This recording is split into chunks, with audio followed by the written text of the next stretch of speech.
मैं वैष्णी पांड्या और हमारा टॉपिक स्टार्ट होता है आज objectives of management. Intangible management is an intangible force. और इसके पहले के जितने टॉपिक्स हमने पढ़े हैं वो जब हमारा ये चैप्टर फिनिश होगा वो सब हम रिवाइज करेंगे, और रिवाइज करने के बाद एक mock test, I mean two से प्रैक्टिस सेट हम सॉल्व करेंगे। ठीक है, तो अभी आगे हम कंटिन्यू करते हैं अपना टॉपिक, अपना चैप्टर जो था ऑब्जेक्टिव्स ऑफ मैनेजमेंट। ठीक है, अब इसमें क्या है वो हम पढ़ते हैं। Objectives can be classified into organizational objectives, social objectives and personal और इंडिविजुअल ऑब्जेक्टिव्स। देखिए, मैनेजमेंट का ऑब्जेक्टिव जो होता है वो कई तरह से हम डिवाइड कर सकते हैं। हम सिर्फ एक ऑब्जेक्टिव जो होता है मैनेजमेंट का कि हमें ये प्रोडक्शन करना है, हमें किसी चीज़ का प्रोडक्शन करना है, तो मेन सिर्फ एक वही सिर्फ नहीं होता है कि हमारा प्रोडक्शन करना है। उस एम को अचीव करने के लिए हमें और क्या क्या रास्ते हैं, हमारा क्या क्या प्रोसीजर होता है जिसको भी हमें सेटिस्फाई करना होता है। कुछ एक्सटर्नल फोर्स होते हैं, कुछ इंटरनल फोर्स होते हैं, कुछ सोशल प्रॉब्लम होती है, कुछ एम्प्लॉयज़ की अपनी पर्सनल प्रॉब्लम होती है, जिन सब को हमें सॉल्व करते हुए ही हम अपने मेन टारगेट को अचीव कर पाते हैं। तो इसको हमने कुछ पार्ट्स में डिवाइड कर दिया है, इसको ऑब्जेक्टिव्स ऑफ मैनेजमेंट को कुछ पार्ट्स में डिवाइड कर दिया है। वो किस तरह से होते हैं, कुछ ऑर्गेनाइजेशनल ऑब्जेक्टिव्स होते हैं, कुछ सोशल होते हैं, कुछ पर्सनल होते हैं। ठीक है, आगे मैं बताती हूँ। देखिए, इसमें इस स्लाइड में मैंने शो किया है आपको कि ऑर्गेनाइजेशनल ऑब्जेक्टिव्स होता है। तो ऑर्गेनाइजेशनल ऑब्जेक्टिव क्या होता है, एक ऑर्गेनाइजेशन का क्या ऑब्जेक्टिव होगा, वो सरवाइव करे कंटिन्यूटी में, मतलब उसका जो प्रोडक्शन है वो कंटिन्यूअसली बना रहे। ऐसा नहीं है कि हमें एक बार हमें टारगेट मिला और वो अचीव हुआ उसके बाद हमारा काम बंद हो गया। हमें अपना काम बंद नहीं करना है, हमें लगातार काम करते रहना है। कंटिन्यूटी में हमारा प्रोडक्ट बनना चाहिए, मैन्युफैक्चर होना चाहिए या सेल होना चाहिए, प्रोडक्शन होनी चाहिए। हम जिस भी तरह के काम में हैं वो हमारा कंटिन्यूटी में बने होना चाहिए, तभी एक ऑर्गेनाइजेशन सक्सेसफुल ऑर्गेनाइजेशन कहलाता है।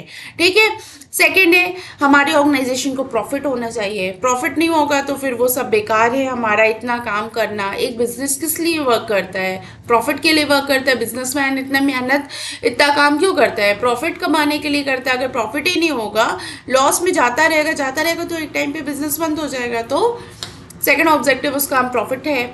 नेक्स्ट, ग्रोथ होनी चाहिए।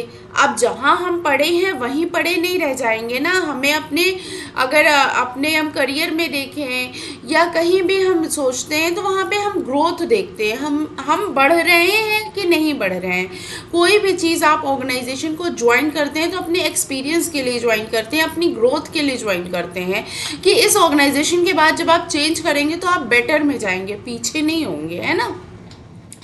तो सेम ऐसे ही जब कोई ऑर्गेनाइजेशन वर्क करता है तो वो भी सोचता है आज हमारे के यहाँ 4 मैन्युफैक्चरिंग यूनिट लगी हुई हैं तो कल 6 लग जाए, परसों 8 लग जाए। ठीक है, हमारी मशीनरीज बढ़ती रहे, हमारा जो आउटपुट है प्रोडक्शन का वो बढ़ता रहे, हमारी सेल बढ़ती रहे। तो अपने टारगेट को अचीव करना और उसमें हमें ग्रोथ करनी है, ये भी हमारा एक ऑर्गेनाइजेशनल ऑब्जेक्टिव के ही अंडर में आता है। ओके, ये 3 आपके ऑर्गेनाइजेशनल ऑब्जेक्टिव्स हो गए। फिर आता है आपका सोशल ऑब्जेक्टिव और उसके बाद आता है पर्सनल ऑब्जेक्टिव। ऑर्गेनाइजेशन में हम ऑर्गेनाइजेशन के हिसाब से देखते हैं, ऑर्गेनाइजेशन की आंखों से देखते हैं कि ऑर्गेनाइजेशन की क्या क्या प्रॉफिट होनी है। नेक्स्ट है social objective, quality, quantity and price of the product. अब हमें सोशल ऑब्जेक्टिव में हमें लोगों के सामने क्वालिटी भी अच्छी रखनी है, क्वांटिटी भी अच्छी रखनी है और प्राइस भी उसका नॉमिनल रखना है। ऐसा नहीं रखना है कि क्वालिटी के हिसाब से प्रोडक्ट काफ़ी हाई है या प्रोडक्ट काफ़ी लो है तो हमें ही घाटा होगा, है ना। तो हम जैसी क्वालिटी प्रोवाइड करेंगे, एक अच्छी क्वालिटी भी हमें प्रोवाइड करनी है, उस हिसाब से हमें उसका रेट भी रखना है, उसका प्राइस भी रखना है। तो इन सब चीज़ों का हमें ध्यान देना होता है। एम्प्लॉयमेंट अपॉर्चुनिटी हमें सोशली हमें ये बनाए रखनी होती है कि हमारा इतना बड़ा ऑर्गेनाइजेशन है, हमने इतनी बड़ी फैक्ट्री सेटअप करी है तो इतने एम्प्लॉयज़ को हम रिक्रूट कर रहे हैं, हम इनको एम्प्लॉयमेंट दे रहे हैं, है ना, हमारा ये भी एक टर्म जो होता है, इसको भी सक्सेसफुल होना चाहिए। Ecological and friendly methods of production होने चाहिए। कुछ फैक्ट्रीज है जो जनरेशन तो बहुत अच्छा करती हैं लेकिन बहुत ज़्यादा पोल्यूशन कर देती हैं हमारे इन्वायरमेंट में, या पानी को बहुत ज़्यादा पोल्यूट कर देती हैं। कुछ मशीनरी ऐसी होती हैं। तो इन सब चीज़ों का भी हमें, अगर फैक्ट्री हमें कोई सेटअप करनी है तो इस सब चीज़ों का भी हमें ध्यान रखना है।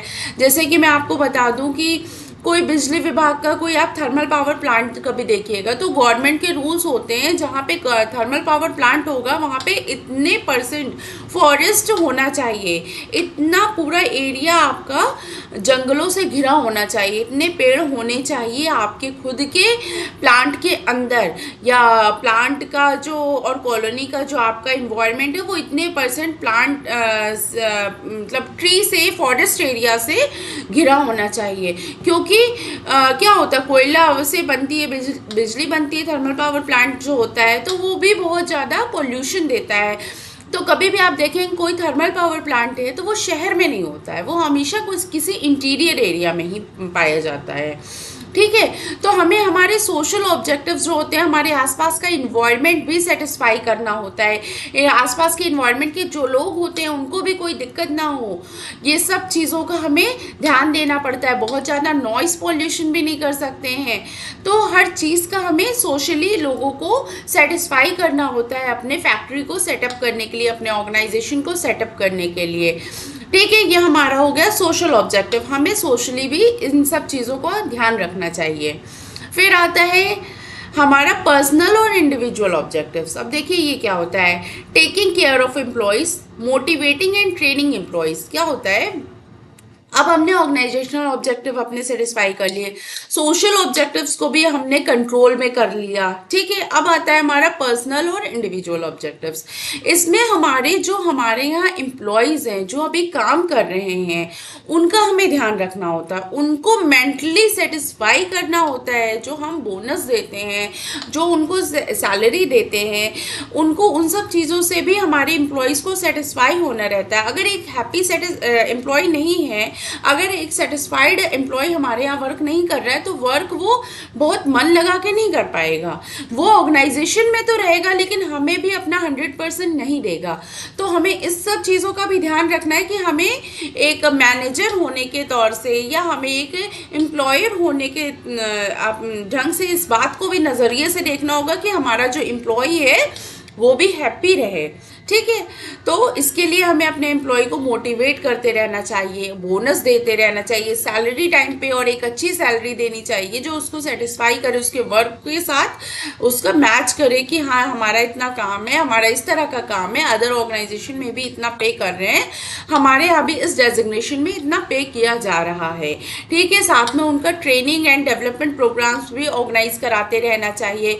कुछ जगह पे जो है उनका ट्रिप वगैरह प्लान कर दी जाती है, उनकी फैमिली ट्रिप प्लान कर दी जाती है। कुछ दिवाली बोनस होते हैं, कुछ फेस्टिवल्स होते हैं जिसके लिए उनको अलग से विद फैमिली उनको जो है सेटअप किया जाता है, ऑर्गेनाइजेशन में एक प्रोग्राम रखा जाता है। उनको सबको एक इन सब काम का, एक ऑर्गेनाइजेशन का करने का मेन मकसद यही होता है कि हमारा एम्प्लॉय सेटिस्फाइड है। एम्प्लॉय में एक इनफॉर्मल एक एक्टिविटी और इनफॉर्मल जब गेट टुगेदर होती है तो एम्प्लॉय और अटैच्ड फील करता है ऑर्गेनाइजेशन से।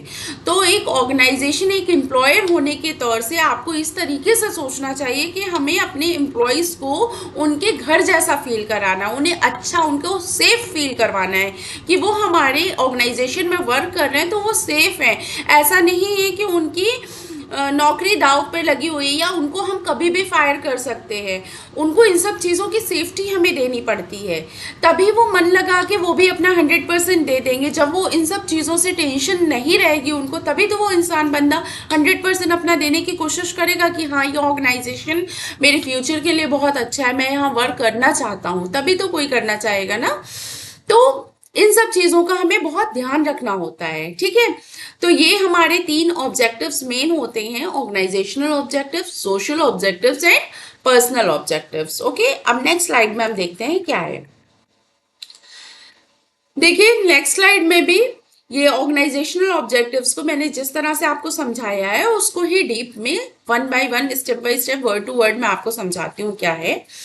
The main objective of any organization should be to utilize human and material resources to the maximum possible advantage.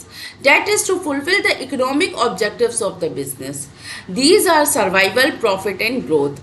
अब क्या होता है, मेन ऑब्जेक्टिव क्या होता है किसी ऑर्गेनाइजेशन का कि हमारे पास जो ह्यूमन है, जो मटेरियल है, उनका जो हम काम ले रहे हैं वो हम मैक्सिमम ले सके, उनका 100% हम अपने ऑर्गेनाइजेशन में लगा सकें.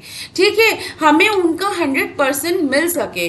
तो हमने क्या बताया, तो उस ह्यूमन को या किसी मटेरियल का भी अच्छे से हम यूटिलाइज करने के लिए भी ह्यूमन को ही यूज़ करेंगे. तो उस ह्यूमन बीइंग को हमें पहले सेटिस्फाई करना होगा. उसके लिए मैंने आपको क्या बताया था, है ना, उसके लिए हमने क्या बताया था कि उसकी जो सोशल नीड्स हैं, जो उसकी मेंटली जो आप उसको सेटिस्फाई कर सकते हो, जो उसको आप गेट टुगेदर, जो उसको इनफॉर्मल माहौल दोगे जिससे वो अटैच फील करेगा, ये सब चीज़ें बहुत ज़रूरी होती हैं एक ह्यूमन का 100% ऑर्गेनाइजेशनल ऑब्जेक्टिव्स को अचीव करने के लिए. ठीक है, तो ये जितने भी ऑब्जेक्टिव्स हैं ये इंटरकनेक्टेड होते हैं, ये एकदम अलग अलग नहीं होता है, हमें इन सबको एक साथ भी लेके पढ़ना होता है. ठीक है, अब देखिए सर्वाइवल क्या होता है. Survival of the organization. The basic objective of any business is survival. हर बिजनेस का, ऑर्गेनाइजेशन का क्या मेन बेसिक स्ट्रक्चर, क्या बेसिक नेसेसिटी क्या होती है, सर्वाइव करना. हम सर्वाइव करेंगे तभी तो आगे का प्रोसीजर, आगे के टारगेट्स को अचीव कर पाएंगे. अगर हम सर्वाइव ही नहीं कर पाएंगे तो हम कैसे अचीव करेंगे. तो मेन तो फोकस हमें सर्वाइव करने पे, हमें हमारी ऑर्गेनाइजेशन, हमें अपने बिजनेस को सर्वाइव करने पे लगाना है ना. फिर management must strive to ensure the survival of the organization. हमारा ऑर्गेनाइजेशन सर्वाइव कर रहा है, सबसे पहले हमें इस बात का ध्यान रखना होता है. In order to survive an organization must earn enough revenue to cover the cost. देखिए अब सेम यही बात है कि हमने कोई ऑर्गेनाइजेशन स्टार्ट किया, कोई बिजनेस स्टार्ट किया है, तो उसमें हम पहले पैसा लगाएंगे, पहले हमारा कैपिटल जाता है, एक एम्प्लॉयर पैसा लगाता है.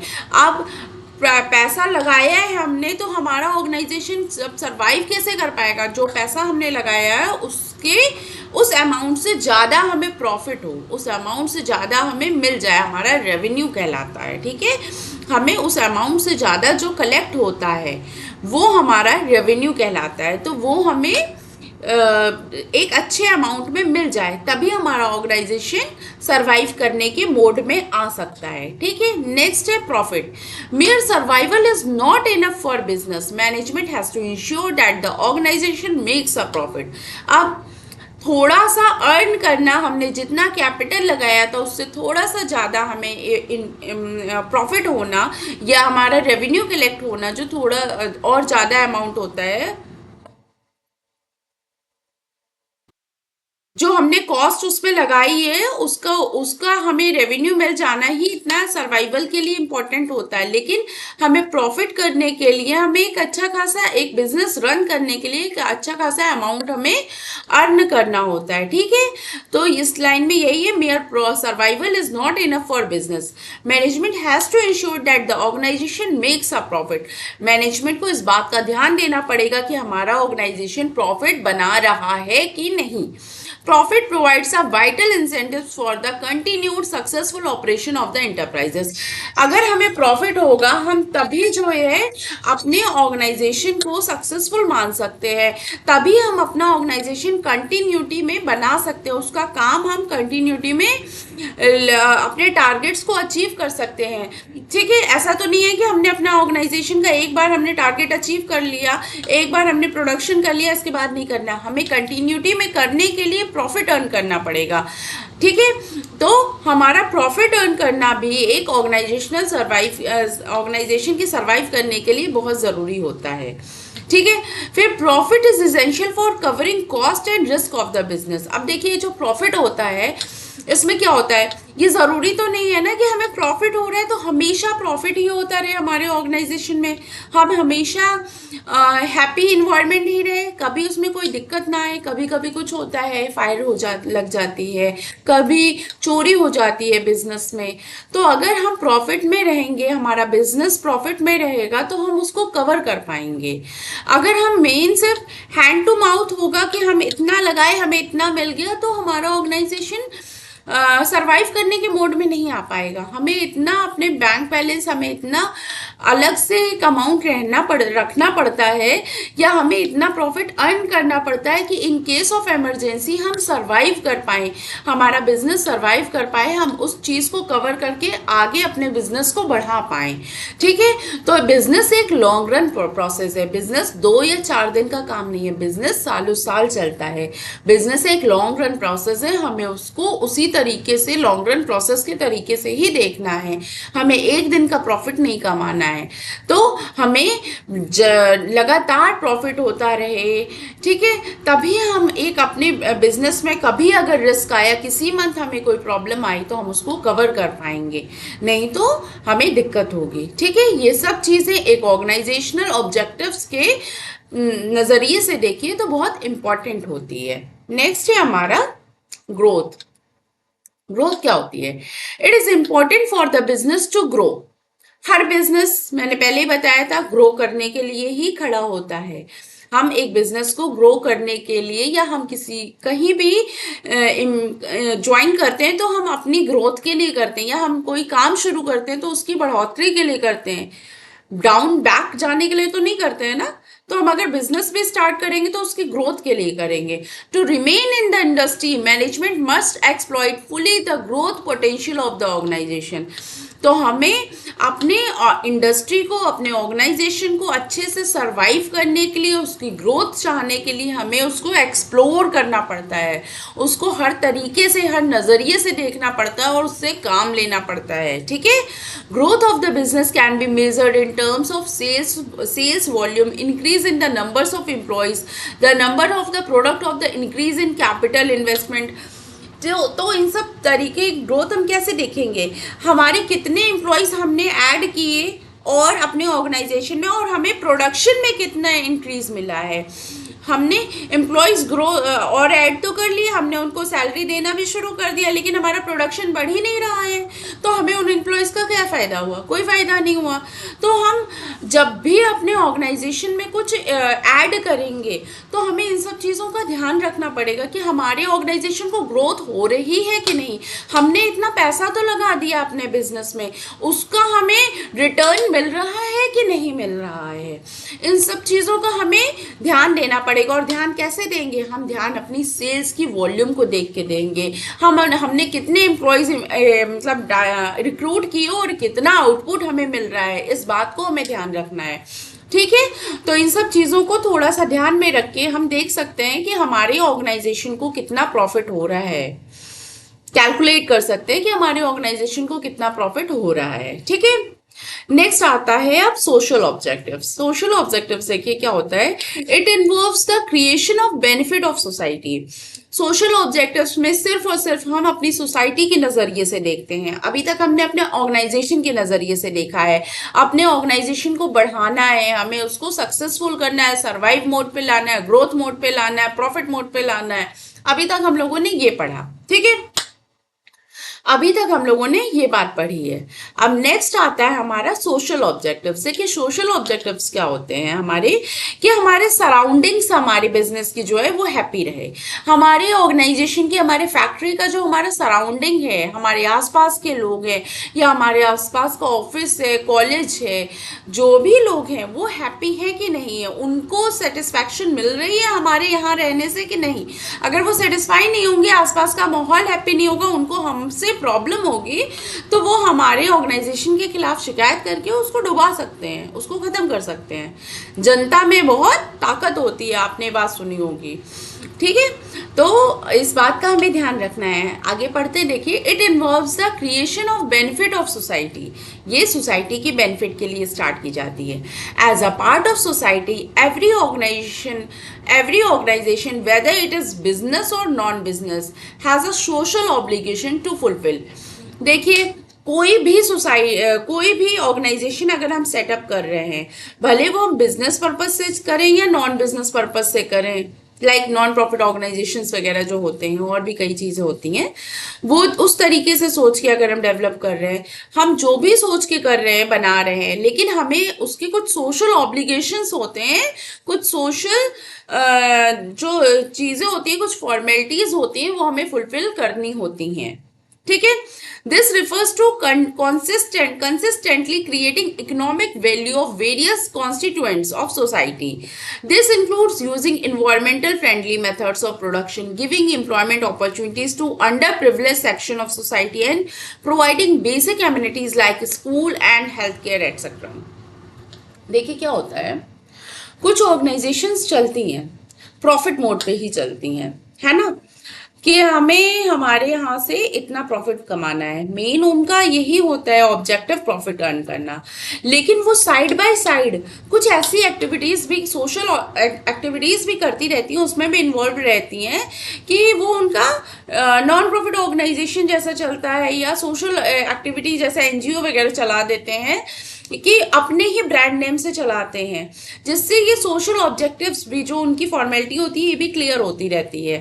ठीक है। अब मैंने इससे पहले आपको थर्मल पावर प्लांट्स का भी आपको एग्जांपल दिया था, कि उनको अगर सरवाइव करना है तो उनको कितने % फॉरेस्ट एरिया रखना ही पड़ता है, ये रूल्स एंड रेगुलेशन उनके टर्म्स में ये बाय रिटन लिखा हुआ है। ठीक है।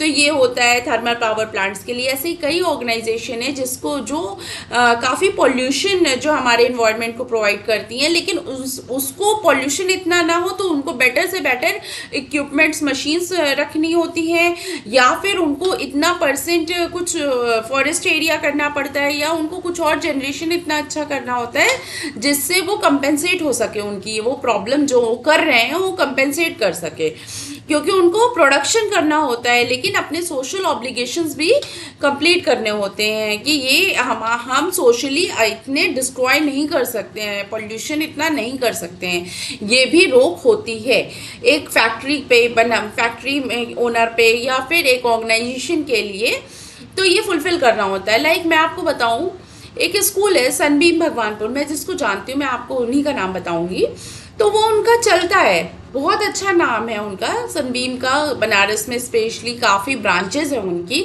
लेकिन उनका साइड बाय साइड एक जो है और चलती है एक ऑर्गेनाइजेशन, जो वो गरीब अंडर प्रिविलेज एरिया के बच्चों को वो पढ़ाते हैं, फ्री ऑफ कॉस्ट पढ़ाया जाता है, वहाँ पे एजुकेशन दी जाती है, वहाँ पे टीचर्स को भी जो है सैलरी इतनी नहीं मिलती है, तो वो एक एनजीओ जैसा वो वहाँ पे भी सेटअप किए हुए हैं। तो कह सकते हैं ना कि यहाँ पे इधर ये प्रॉफिट मेकिंग कर रहे हैं, लेकिन साइड बाय साइड इन्होंने एक एनजीओ चला रखा है जो ये नॉन प्रॉफिट ऑर्गेनाइजेशन जैसा वर्क कर रहा है, या फिर एक जो है अंडर प्रिविलेज एरिया के जो लोग होते हैं उनको भी सेटिस्फाई कर रहे हैं, एक हमारे अपना जो सराउंडिंग है उनको भी हैप्पी रखने के लिए, उनके लिए भी हमें कुछ करना होता है। ठीक है। तो इन सब चीज़ों का ध्यान रखना होता है। हमारी जो बेसिक, मान लीजिए हमारा कोई ऑर्गेनाइजेशन है, वहाँ बहुत हम पॉल्यूशन कर रहे हैं, या फिर बहुत हल्ला हो रहा है, नॉइस पोल्यूशन हो रहा है, बगल में स्कूल है, तो कैसे कर पाओगे, तो वो ऑर्गेनाइजेशन सेटअप नहीं हो पाएगा ना, क्योंकि प्रॉब्लम होगी।